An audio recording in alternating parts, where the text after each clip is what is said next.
Mr. Churchill was looking for people who could conceal their true identity to join his Special Operations Executive. Dropped behind enemy lines to engage in subversive activities.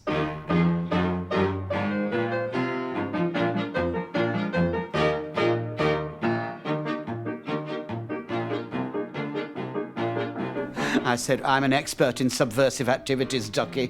Count me in.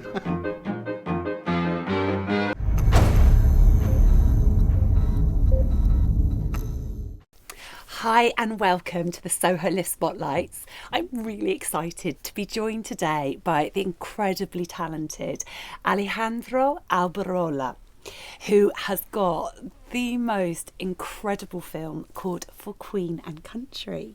So welcome. Thank you. Thank you so much for being here.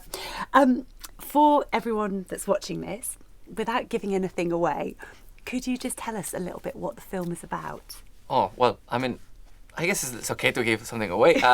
It's based on a true story, which is the fascinating part of it, of this openly gay actor from the West End in the 40s that became a spy for the British during World War II.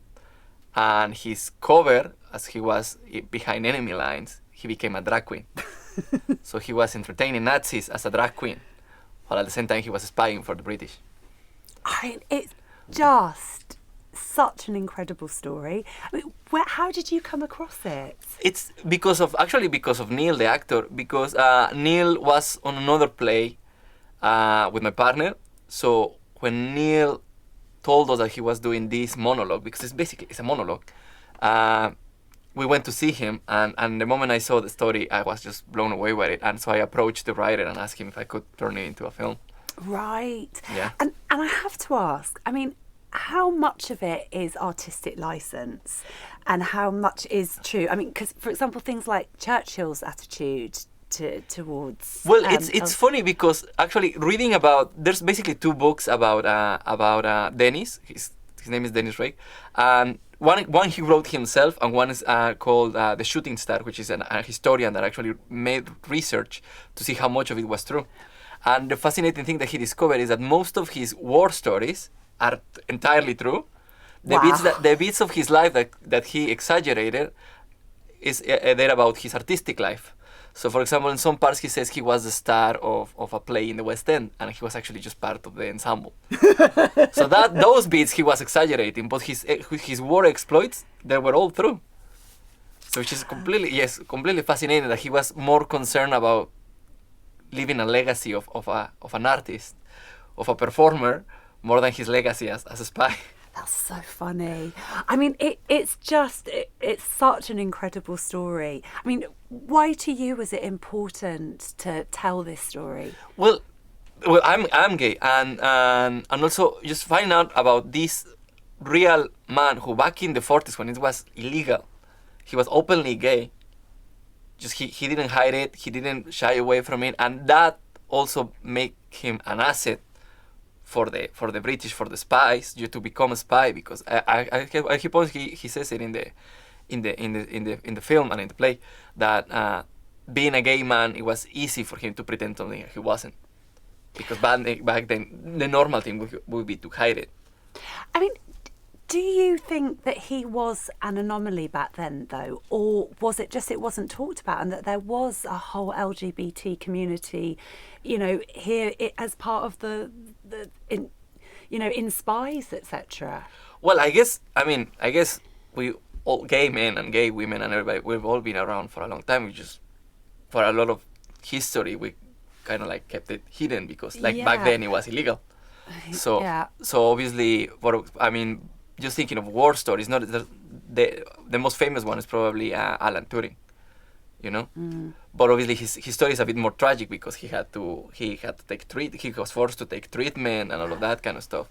And in case of Dennis, because of his life in the West End, because of his life as a performer, it was kind of like seen as a normal thing, I guess. Like, oh yeah, of course, because he's an actor from a musical, of course he's queer, So, and also that's what made him an asset for the war effort. So it was just fascinating. Oh, it is. I mean, it is incredible. And I mean, you say it's a monologue, but it doesn't feel like a monologue because he manages to create all these different characters. And the way that you've used the space in the film as well, it's like all these different things. I mean, the way you've used props, etc., it's mesmerising, actually. Oh, thank you. Yeah, because it's funny because the actual play, Paul Stone, the writer, he's also a drag queen. His persona is a Victoria Sponge. So he originally wrote the first draft of the play as a show for himself. But then the more research he did about Dennis' life, he realized he needed a character actor to play him and to make it into a proper... I think the actual monologue is like 50 minutes long. And so he got Neil. I went to see Neil. I was completely blown away by his performance. But in the play, Neil is just in drag, just talking to the audience.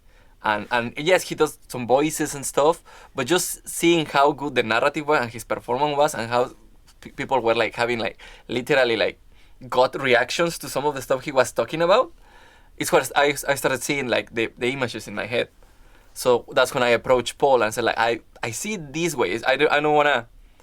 I mean, of course, it would be amazing to one day do like a proper feature film about Dennis' life, like a war, like a war drama.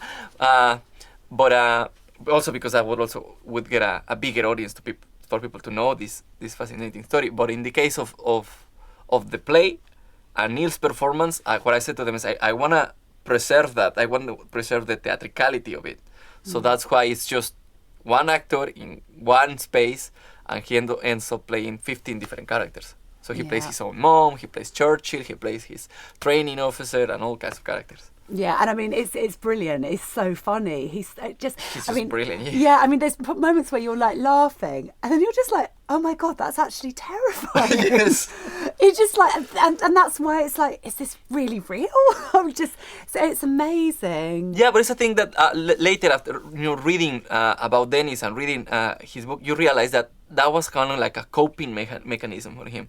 The way he would always, every time something would get too close or too emotional or too traumatic, he will always cover it with a smile and with a joke. He would always make light of it. And we wanted to preserve that in the film. Oh, it's fabulous. And so the making of it, of course, all your crew was LGBT crew. Yeah. Was that? Yeah. Was other than just Stanley, my co-producer, is the only one who's not. So what was that? Something you set out to do? Was that no? important It just to you? happened. Just happened. Yeah, Oh, it just fabulous. happened. Yeah. It just happened, and people obviously the moment they started realizing it was true, because the one question we keep getting like, this is not real, is it? And like, yo, it was real. It did happen. So obviously that made people even more interested in getting involved and taking part of it.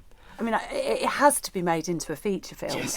This story, like, people have to that's know the dream. about this. That's the dream, to make a feature based on Dennis' life, because it's just such a fascinating life. Yeah, I mean, it is. It's just, it really is. Like, I sat there the whole way through going, wow, how did I not know about this? Exactly, yeah, and that's the reaction that we keep getting from the people who actually watch it, because I know it's a 38-minute short film, so it's hard for people to go like, oh, 38 minutes for a short.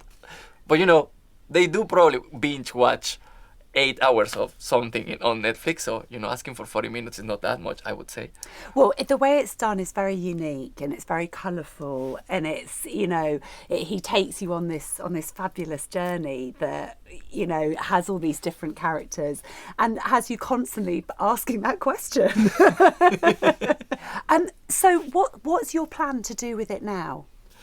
Well, Paul and I are kind of like on and off, because Paul also, for example, he's a playwright, and that's how he makes his living with the drag act and with the plays. So he has a new play that he's premiering, I think, tomorrow, and but in the meantime, we are also in conversations trying to start working on a first draft for a feature, just in case we manage to get someone on board who says like, yeah, let's make this a reality. And also we both have our own projects. Because the way we produce for Queen and Country is that basically we did the shoot out of our pocket, mostly my pocket, and then once I had a rough cut of the film, we used that to find investors to pay for post-production. Right. So it took a long time to actually finish it. And in the process of, in the meantime of that, I ended up doing with my production partner Stanley. We ended up making something completely different, which is a queer horror comedy. Oh, wow. And that one we just finished it earliest this year, and that one is also doing the rounds in festivals. Fabulous. That one is that one is short. That one is just 9 minutes. We learned the lesson from this one. And how important are film festivals to you? Well, it's been great. I haven't been to that many. I've been to a couple back home in Mexico, and but for example, this kind of thing is always useful, obviously, for us, for the filmmakers, because we don't make these films to exist in a vacuum. We make them to get them out there. Yeah. We want people to see them. No, absolutely. You need an audience, someone to come and exactly. watch it. So just knowing it's gonna be on screen in a cinema with people, it's just sharing the experience. Amazing, amazing. So listen, you need to come and see this, because this film, honestly, you're going to sit there going, is this really true? And it is. It's just fabulous. I'm so excited for everyone to see this. So thank you so much for coming down here today. And see you in January. You need to come and watch this for Queen and Country.